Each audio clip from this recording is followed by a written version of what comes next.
Often in speedrunning, there are sections of a run that feel like they can't be skipped no matter what you do. Sometimes it's because the objective of the room is fundamentally unskippable, but other times it's because there's simply nothing in the room to work with that could result in a skip. However, with time and enough sets of eyes, plenty of so-called unskippable rooms eventually get broken in two, often with some brand new piece of tech. Today, we are going to take a look at the LEGO Star Wars The Complete Saga level, Death Star Escape, and see how a seemingly impenetrable gauntlet of a level turned into one of the game's most broken.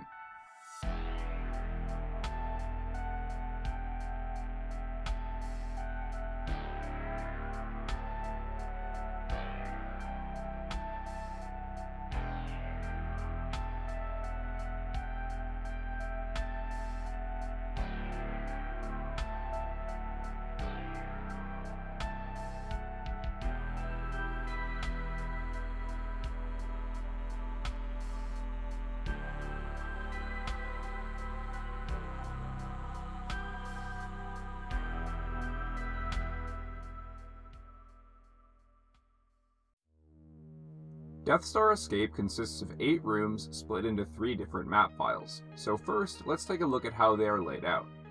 After rescuing Princess Leia at the end of the previous level, the party spawns in at the bottom of the trash compactor. A short hallway leads into a large hangar featuring a squadron of clone troopers, 2 pushable boxes, a few grapple points, and a cart. Solving the extensive puzzle in the room opens the door, which loads up the second map file.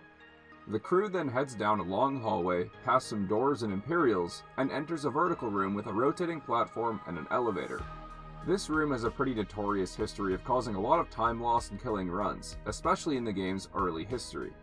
Given that and how tall the room is, this area of the map has been coined Mount Ripmore, which also eventually led to the hallway before it being labeled Pre-Ripmore, and the very short curved room immediately after it, Post-Ripmore.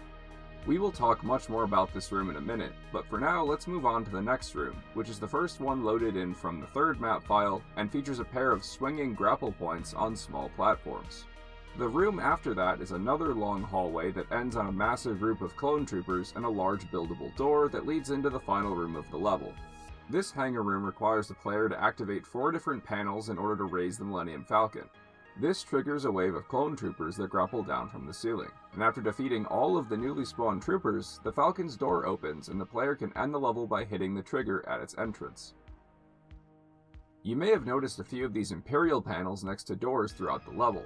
There are 3 of them in total, and normally only Imperial characters such as Darth Vader or a Stormtrooper can open them. However, if another character pulls the lever of a helmet dispenser, they will equip a Stormtrooper helmet, which grants them the ability to open these panels. It also tricks Imperial enemies into thinking the player is one of them if any member of the playable party is wearing a helmet, regardless of how obvious it may be. Yeah, these dudes aren't the smartest.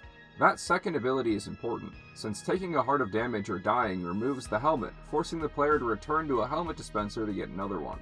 The dispenser immediately after the trash compactor is meant to be used with the panel at the end of the first hangar. The dispenser halfway up Ripmore is meant for the panel at the top of Ripmore, and the dispenser tucked into this hallway halfway through the swinging room is meant to be used with the panel at the end of the room. This is what the developers intended anyway, but since the helmets are only removed by damage or death, a careful player can equip just the helmet near the beginning of the level and open all 3 doors without needing to grab another.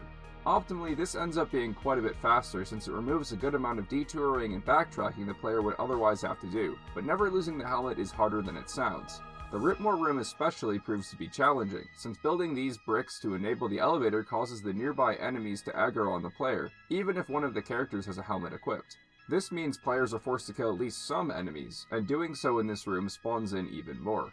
All of them attack in unpredictable patterns, making it difficult to keep a helmet, and taking a detour to equip a new one adds a lot of extra variance to the room. But I'm getting a bit ahead of myself. So far we have covered the layout of the level and how players are intended to play through it, but casual playthroughs of the level are very slow. The earliest speedruns of the Complete Saga did very few strats in Death Star Escape, and the level took well over 10 minutes to complete. Fortunately, there are quite a few speedrunning tricks that make the level much quicker. Although there are a lot of objectives in this first hangar room, there isn't anything in here that can be used to completely skip the room. Even physics objects like the cart and pushable box aren't able to achieve an out of bounds that would be meaningful for speedruns. and the hallway and trash compactor room have even less in them than this one. At least you'd think, anyway. When the player first spawns in, they have to build this ledge to cause the lever that opens the door to become active. In this game, buildable objects slam into place once they are done being built, and this moment is when they first gain collision. There's a couple of buildables in the game that are right next to walls, and if a player positions themselves precisely, they can use the slam animation to clip through the wall and out of bounds. This ledge here can do just that, but it is quite a bit more complicated than it sounds. We refer to this trick as trash skip, not only because the clip is located in the trash compactor, but also because, well, it's pretty trash. Let's start with the most notable problem by looking at a comparable trick, disco skip in episode 6. This trick involves building a speaker to clip through a wall and skip a puzzle room. If the player isn't in the exact correct position to clip, they'll get pushed out of the way and remain in bounds. Fortunately, the speaker can be destroyed and built again to retry the skip. The buildable ledge in Death Star Escape, however, doesn't have this property. Once it's built for good, which means this clip can only be tried one time. Clipping out of bounds here enables the player to skip the entire first 2 rooms of the level, which ends up saving around 20 seconds. However, after missing it, the only other way of getting out of bounds is restarting the level and trying it again, which is much slower since it forces the player to rewatch a cutscene that's significantly longer than 20 seconds. Although this was found mid-run on accident all the way back in late 2019, shoutouts to Parker Jackson by the way, for years there seemed to be nothing consistent about attempts that clipped and attempts that didn't, and runners rarely went for it as a result beyond winging an attempt that failed far more often than not. Starting in 2022 though, some theories about the trick became a bit more concrete. When the player runs into this corner as Chewbacca, the character's Y position fluctuates slightly over time, and this Y position is what's crucial, since Chewie can only clip at certain values of Y. Armed with this knowledge, the modern setup was born. If a player builds every piece of the ledge except the last one and moves both characters towards the right wall like this, they will both be pushed into consistent positions here by the last unbuilt piece of the ledge. Then, right as Chewie leans his head to the right during his idle animation, if player 2 holds straight forward and then 3 frames later, player 1 starts building, then player 2 will clip out of bounds. Got all that? Great. Once Chewbacca is comfortably out of bounds and back under the floor, player 1 opens the door and follows along while player 2 shoots the groups of enemies in the way to give player 1 safety to put on this helmet for later. Player 2 can continue under the floor into the hangar until they are directly under the door to the next room. With careful movement, the player can jump up into the collision of the door, then hit the transition by just moving forward. This is also harder than it looks, since the door is pretty thin, the depth perception is tricky to judge, and jumping up too close to the camera will pop the player back in bounds, and too far away will get the player stuck behind the door and unable to progress. Cool, so now Trash Skip has a frame perfect setup that makes it much more consistent than blindly winging it, but frame perfect at 60 FPS is still pretty tricky to do every time. With this skip only saving 20 seconds, missing it isn't enough to always force a reset in plenty of cases. The current world record even decides to forego attempting the trick entirely. In the case of no successful Trash Skip, how do speedrunners play through these rooms quickly? After opening the door, clearing the enemies and grabbing a helmet in the opening hallway, the players enter the hangar. The only 2 objectives to clearing this room casually are to hit these 5 buttons with the cart to extend this platform, and then to open the door with the helmet panel. The intended way of reaching this faraway platform is to pull this lever 3 times to move the grapple point, and push this box onto the left, then raise the top of it up with this turnstile to provide a place for grapplers to land. This allows players to push this second box down to free the cart, so the buttons can be pressed. Fortunately, the cart is not actually needed to press all 5 buttons. Since the buttons themselves remain pressed for a moment after being stood on, 2 players can position themselves like this and walk over half the buttons each to activate the platform. Skipping the cart simplifies the room greatly, but it's also possible to skip pushing the large box with a trick called grapple jump. If a player is stationary before they start grappling, they are able to jump right as the grapple ends. A dive roll character like Han Solo can easily use that jump to land on the upper platform without needing the box underneath. So that's all pretty straightforward. Enter the room, have one player pull the lever 3 times while the other clears the enemies, then press the 5 buttons before heading back up to the top platform, performing grapple jump, and opening the door to exit the room. Regardless of whether the runner did Trash Skip or the backup strats, they enter the Ripmore section of the level with a helmet on Han. This hallway has 4 groups of enemies, and for much of the game's history, dealing with them effectively was a pivotal part of the level.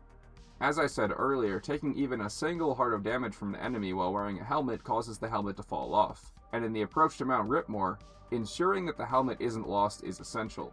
So while going through the small enclosed hallway, pulling the levers and pushing the box may be what solves the puzzle, but it's the groups of enemies that draw the most attention from runners. Once in the main Ripmore room, runners pull these levers to activate a rotating platform and approach the elevator portion of the room. I've briefly discussed this room already, but as a refresher, this lever drops a buildable onto the ground, which, once built, activates the elevator. The act of building causes all of the enemies in the area to aggro on the characters, which complicates things, since having to detour to the helmet dispenser on the left adds a lot of extra time and variance to the room, and often results in the player repeatedly losing helmet after helmet while trying to recover. Early runs had nightmarish Ripmores regularly, and even once runners became more consistent in this room, it was not unheard of for a runner to lose a chunk of time here. Fortunately, we don't do this part of the level anymore. Turns out that rotating platform towards the beginning of the room can clip a player out of bounds if they correctly time wedging themselves between it and the wall. This trick, known as Ripmore skip, is very inconsistent on normal video settings, but if a runner turns the refresh rate option from 60Hz to 40Hz, the trick works pretty well as long as the runner times it correctly. Once out of bounds, players can walk through the collision and up into post-Ripmore to continue into the next room. Even though 40Hz makes the trick easier, clipping is still precise and it's not uncommon for a runner to miss the trick. If an attempt is too early, the character will fall into the kill plane and die, which loses the helmet and forces the player to grab a backup later on. This is much less punishing than trying to attempt Ripmore casually without a helmet, but it still loses a whole 10 seconds to get another helmet, and as the game has become more optimized, 10 seconds has turned into a pretty notable time loss. The next 2 rooms are fairly straightforward and done without any glitches.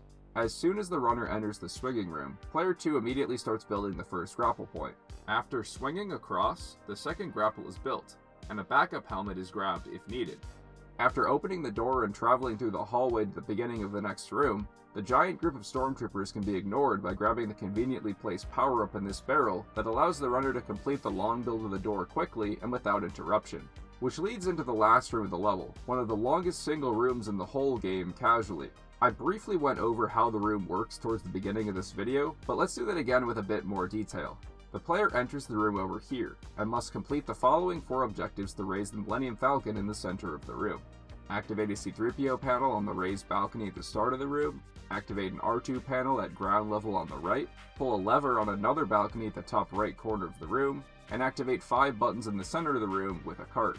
When the player first enters the room, R2-D2 and C-3PO aren't in the playable party, and must be freed by building a pushable and opening the storage closet at the bottom right of the room. To reach the 2 high-up platforms, players need to pull a lever to activate a fan and push a box to create a buildable grapple point respectively, and the cart to press the 5 buttons spawns in on the far left of the room after using a different R2 panel. Every time one of the 4 objectives is met, a wave of stormtroopers grapples down from the ceiling to disrupt the player. Once all 4 of the objectives are met and the Falcon has been raised to ground level, a final stormtrooper wave grapples down. After all those enemies spawned in during that final wave are killed, a brief cutscene plays of the door to the Falcon opening, and finally the player can enter the Falcon and end the level. Needless to say, this room is very complicated, and solving for an optimal route of completing all these tasks is far from trivial. Although the cart can be skipped the same way the cart was skipped earlier in the level, the rest of the steps to complete the room must be done one after the other in order. First, complete the 4 objectives, which requires a few other puzzles and rescuing the droids to do, then defeat the last wave of stormtroopers, then the level ends. Even when utilizing 2-player strategies, optimal routing, and the entrance to the room as a way of warping the party and skipping camera pans, this hangar still takes around 100 seconds to complete at its absolute fastest. And for the longest time, it really seemed like there was nothing that could be done about that. However, as it turns out, there is a way to skip all of this. And since it's interesting, let's talk a bit about its discovery. Way back in October 2019, runner and glitch hunter Viola Guy was having some fun with a modded version of the game trying to beat ground levels with the ship level characters, and when trying to finish Death Star Escape, just randomly ended the level out of the blue. Community members quickly noticed that he fell roughly where the end level trigger would be after beating the level casually, but any attempts at replicating this proved unfruitful. Since no one was able to figure it out, it was chalked up to weirdness with the mod and relegated to obscure speedrunning lore. Fast forward to a whole year later, and glitch hunter P53 posted a video of him ending the level immediately with R2 on an unmodded Wii version of the game.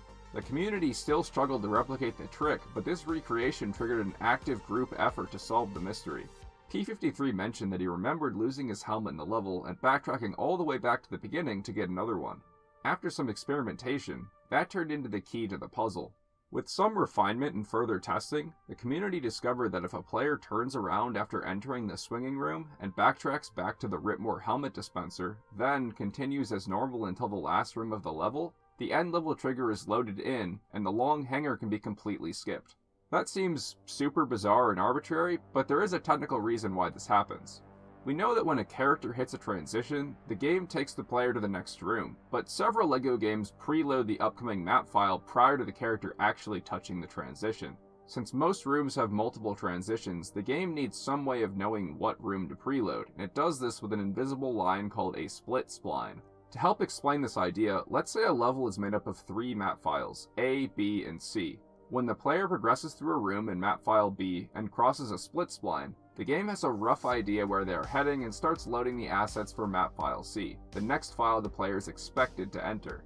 If the player instead turns around and starts heading backwards in that room, the game will load the previous room, map file A, when the player walks back across the split spline in the opposite direction. Since only one room is preloaded at a time like this, map file C would no longer be preloaded until the player goes back across the split spline to preload it again. If we look at the split spline in the Ripmore room of Death Star Escape, we see that the helmet dispenser is just to the left of the spline, so on a normal pass through the level, the game will preload the next room right as the player crosses the rotating platform.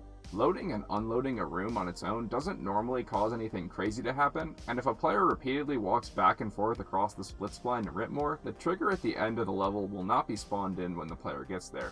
However, preloading a map file doesn't always initialize everything about the room. As I mentioned at the beginning of this video, Death Star Escape is split into 3 map files, with the final file starting at the swinging room. When you first enter the room on a normal playthrough of the level, the game initializes a number of things, but most notably the wave of enemies that spawns in after the 4 objectives are completed in the final room. By then backtracking to the helmet dispenser, the game preloads the first map file of the level, overwriting the information of the third map file that was loaded in. When the player crosses over the split spline again, the third map file is preloaded the same way as it was the first time, but re-entering the swinging room does not trigger the same initialization steps as before, since the game thinks it's already done them and doesn't want to cause any problems by initializing things twice. If we think about this solely in terms of that wave of stormtroopers, they are initially loaded in when the swinging room is entered for the first time, but they are unloaded when the player crosses over the split spline when heading to the helmet dispenser along with the rest of the map file. They are not reloaded with the rest of the map file when the player turns around and heads back across the split spline, and re-entering the swinging room also does not load them in again, so those stormtroopers are just gone. The level has logic in place that spawns in the end level trigger at the door of the Falcon when these stormtroopers are all killed, since that is the expected final step of the sequence of events in the hangar. Since the stormtroopers being gone or killed means the same thing to the logic, the game assumes the player must have completed the other steps of the hangar puzzle and the trigger is immediately spawned in, allowing the player to skip everything in this room. We refer to this skip as Falconless. So with all that in mind, how do speedrunners utilize this skip in runs? As we previously established, runners skip activating the elevator entirely the first time they enter this room by going out of bounds, meaning the door at the top of Ripmore is never opened. So after doing that, entering the swinging room and building the first grapple point, runners immediately turn around and head back into the previous room. The transition to get back into the Ripmore room is fortunately behind the door instead of inside of it, so runners can spawn in up top without issue. Chewbacca is sent over to the helmet dispenser corner to cross the split spline, while Han remains at the top by the door. The game uses the average position of dropped-in players for determining when the split spline is crossed, so Han needs to be dropped out for the third room to be deloaded correctly. Runners interact with the Imperial panel with Han just as Chewie is crossing the split spline before dropping Han out. This locks Han in an animation for a moment, so we won't immediately jump down to join Chewie. Han can then be dropped back in and quickly touch the door to the next room. Since the first grapple point in the swinging room is already built on the first visit to the room, it can be used instantly when the room is re-entered. The last room of the level is very straightforward. Although P53 used R2-D2 to hit the trigger in his initial testing, Han's double jump is also able to barely hit the trigger, meaning the droids don't need to be rescued to beat the level, and this room that used to take 100 seconds can be completed in just over 3 seconds instead. And with that, we once again have a pretty optimized level full of glitches and skips that make it fairly linear. Surely there isn't anything else that could possibly be skipped, right? Yeah, okay, there's one more thing. We have covered all of the strats that are currently used in high-level runs, but there is another that is a bit too hard and inconsistent to reliably be attempted. During the box pushing section in the pre-Ripmore room, it's possible to push the box in such a way that clips the player through the wall. If that player jumps shortly after clipping, they can land on top of the collision of the box out of bounds, then attempt 4 precise consecutive jumps. 1 onto the top of the collision of the lever, then 2 on top of the thin door frame, and then a final one into the collision under the floor of the post-Ripmore room, which is pretty physically close to this area of the hallway. There are a lot of difficult parts to this trick. First, the clip itself is finicky, requiring good position, and much like Trash Skip, it can only be attempted once. After getting the clip, the player has to jump during a tight window, late enough so as not to immediately pop back in bounds, but not too late since there is a kill plane directly under the floor in this room. Next, the jump onto the lever is harder than it looks, since the lever collision is very small and easy to slide off of. Finally, the door frame itself is very thin, making it easy to accidentally fall back in bounds while trying to get across. Fortunately, the last jump into the collision is pretty easy, so if a runner got that far, it would be smooth sailing from there onwards. Each individual step of this trick is not stupidly difficult, but stringing together every stage of it in a row in a single attempt midway through the run is borderline impossible, even if the trick does save a whole 26 seconds to the fastest strats done in runs. Just recently, runner Flaming Laser became the first person to successfully complete the whole trick in one continuous attempt, so who knows, maybe the future is bright for this one. Unlike the past strat in Cloud City Trap, there is a world where runners eventually start doing this in full game runs, but I don't think we're very close to it yet with the current setup. And that, for real this time, is Death Star Escape.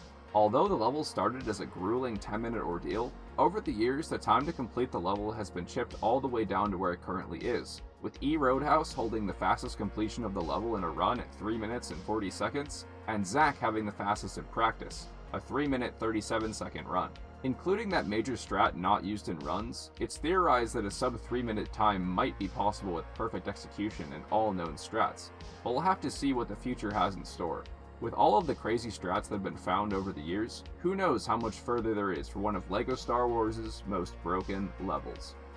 Thank you for watching. If you enjoyed this video, feel free to drop a like and subscribe for more videos like it in the future. I'm planning on creating these more frequently this year than I have in the past, so keep an eye out for future videos about LEGO speedrunning.